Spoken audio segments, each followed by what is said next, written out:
Assalamualaikum warahmatullahi wabarakatuh. Perkenalkan, kami dari kelompok 5. Pada video kali ini kami akan mempraktikkan benda dapat terapung, tenggelam, dan melayang dalam air. Kami beranggotakan Siska, Nur Syifa Mutia, Suci Yatiningsih, Nugraha Al-Kahfi, Muhammad Ali.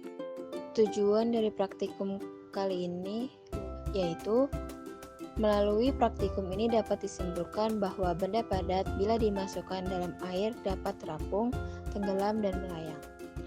Alat dan bahan yang diperlukan: yang pertama, wadah sebanyak 1 buah, yang kedua, air secukupnya, yang ketiga, telur sebanyak 1 buah, yang keempat, balok kayu sebanyak 1 buah, yang kelima, paku kecil secukupnya, dan terakhir, karet gelang sebanyak 2 buah.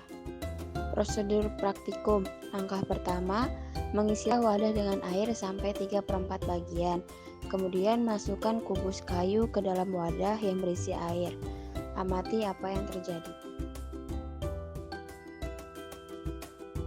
Langkah kedua, ikat paku pada kubus kayu dengan karet gelang. Kemudian dimasukkan ke dalam gelas berisi air. Amati dan catat apa yang terjadi. Langkah ketiga, masukkan telur ke dalam gelas yang berisi air, lalu amati apa yang terjadi dan catat pada lembar pengamatan.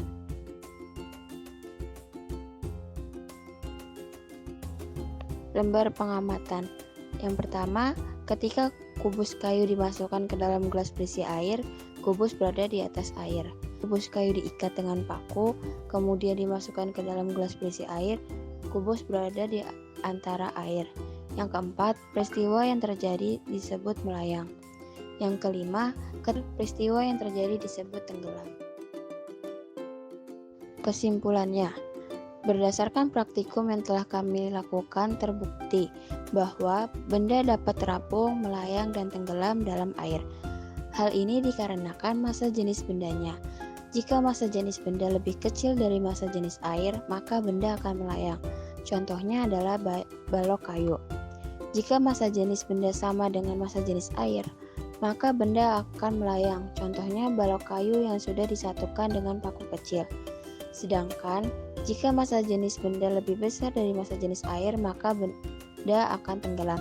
Contohnya adalah telur. Mohon maaf jika ada kekurangan. Terima kasih telah menonton. Wassalamualaikum warahmatullahi wabarakatuh.